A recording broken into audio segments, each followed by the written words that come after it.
Óleo, o claro escuro.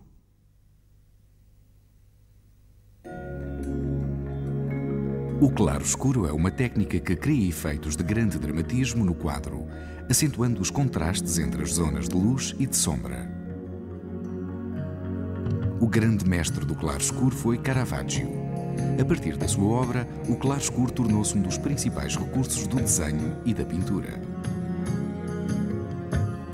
Devido ao grande sentido da cor e da luz, Rubens também demonstra nas suas obras um grande domínio desta técnica.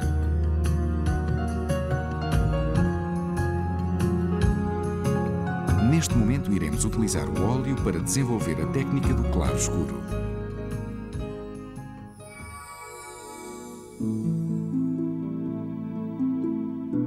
Os primeiros traços de uma maçã vão servir de base à aplicação de um dos princípios fundamentais do claro escuro, que é a realização de um bom desenho prévio.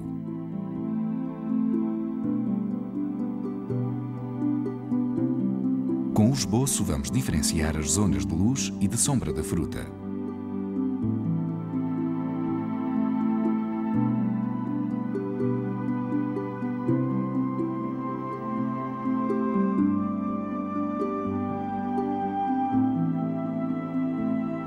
A seguir, diluímos a cor com que vamos abrir as zonas de sombra, tanto da maçã como do fundo.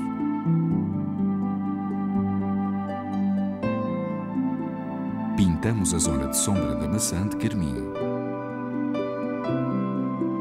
Pintamos o fundo com uma mistura de carmim e preto.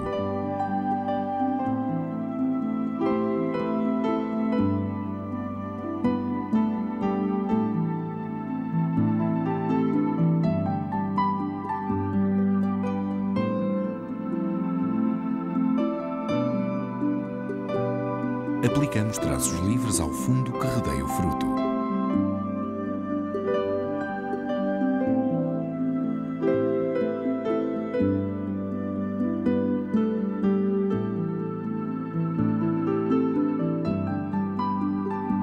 Na paleta, misturamos vermelho com um toque de amarelo.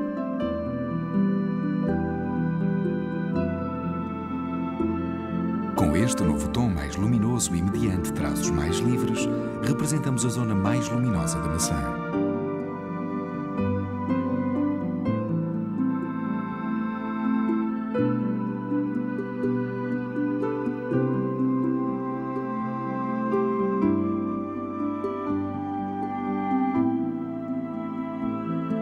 O claro escuro é um dos muitos recursos que o óleo permite e que é usado para estabelecer com muita exatidão os contrastes máximos de luz e sombra dos objetos. Para realizarmos outro exercício de claro escuro, vamos representar esta natureza morta de uma maçã e de uma jarra. Ao posicionarmos os elementos, é muito importante delimitarmos as correspondentes zonas de luz e de sombras.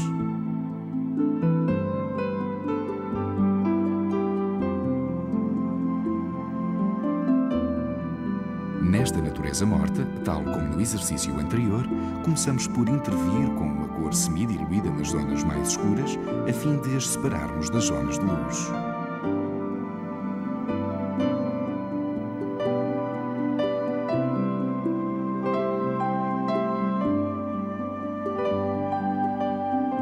As primeiras camadas de cor até podem ser muito diluídas para que depois nos permitam efetuar as devidas correções sem termos de recorrer a sobreposições sucessivas de cor.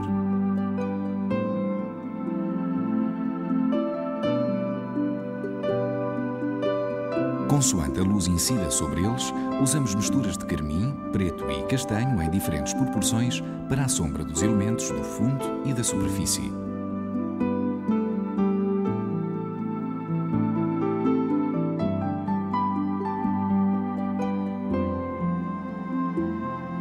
Pintamos a zona mais clara da maçã com um verde luminoso.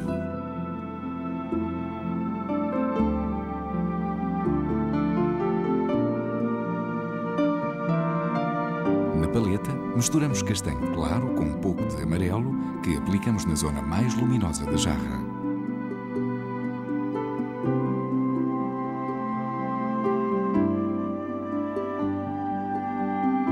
Depois de termos marcado as zonas de luz, podemos abrir espaços onde for preciso, bastante para tal aplicar o pincel limpo molhado em turbentina.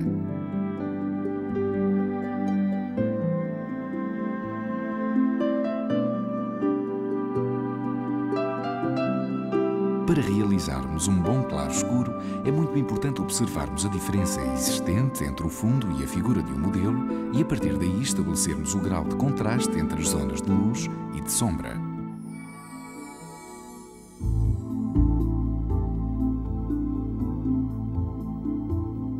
Vejamos a panorâmica de uma rua de uma grande cidade. A forte iluminação, proveniente só de um dos lados, dá origem a uma variada combinação de luzes e sombras e, consequentemente, a um vincado efeito de claro-escuro. Depois de selecionarmos as cores básicas, preparamos na paleta uma cor que servirá para traçarmos a composição deste tema. Com uma pincelada muito livre, traçamos o esboço do quadro, que servirá de base e orientação ao desenvolvimento posterior de todo o processo.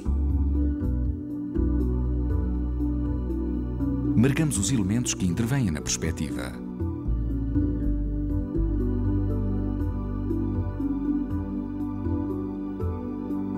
É conveniente, nas primeiras fases do processo, utilizarmos a tinta muito diluída, de modo a trabalharmos mais à vontade e livremente e para facilitarmos as retificações que mais adiante considerarmos oportunas.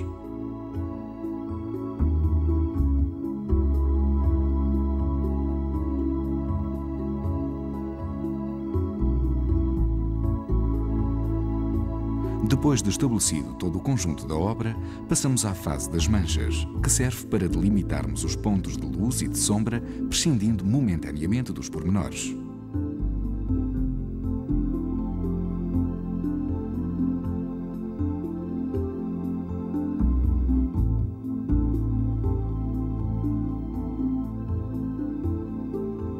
Começamos pelas cores claras e depois passamos às escuras. Começamos a pintar a zona mais luminosa com um azul celeste muito claro.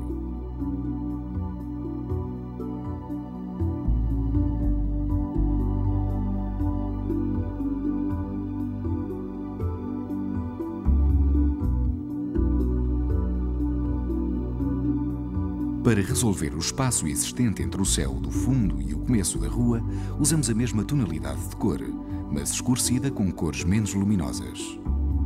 Com isto, obtemos a base desta zona de sombra.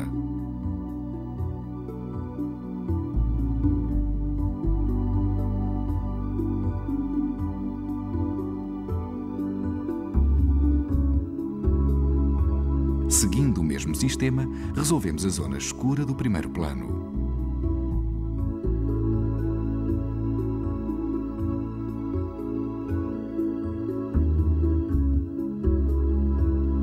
Com o azul celeste, sombra e um pouco de carmim, manchamos todo o pavimento da rua, incluindo o passeio.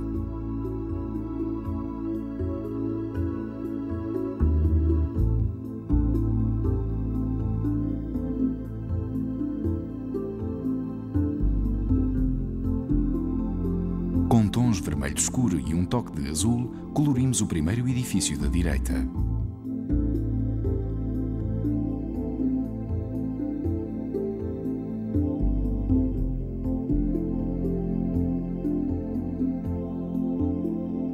Embora a base de claro-escuro resida no contraste criado pelas zonas de luz e de sombra, e para que o conjunto do quadro não perca unidade, deve ter uma determinada tonalidade que o abranja todo.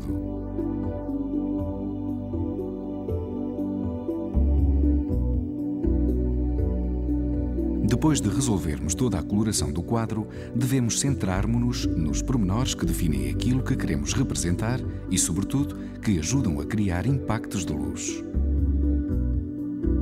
À medida que vamos avançando, devemos tentar resolver bem os pontos de luz e os pequenos elementos que criam impacto, como os vermelhos alaranjados dos candeeiros da rua e também os vermelhos e amarelos dos cartazes e dos placares comerciais.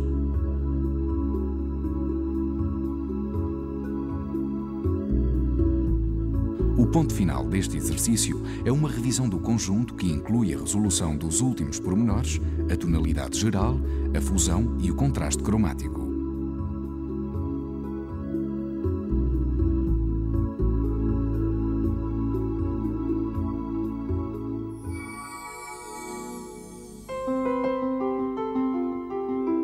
Os pontos mais importantes que foram explicados acerca da técnica do claro-escuro ao óleo são os seguintes.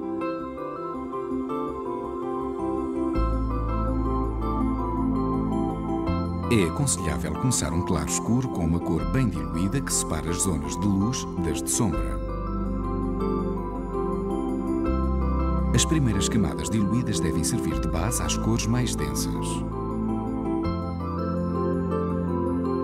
O claro-escuro permite matizar as cores com tonalidades cromáticas que enriquecem todas as zonas de luz.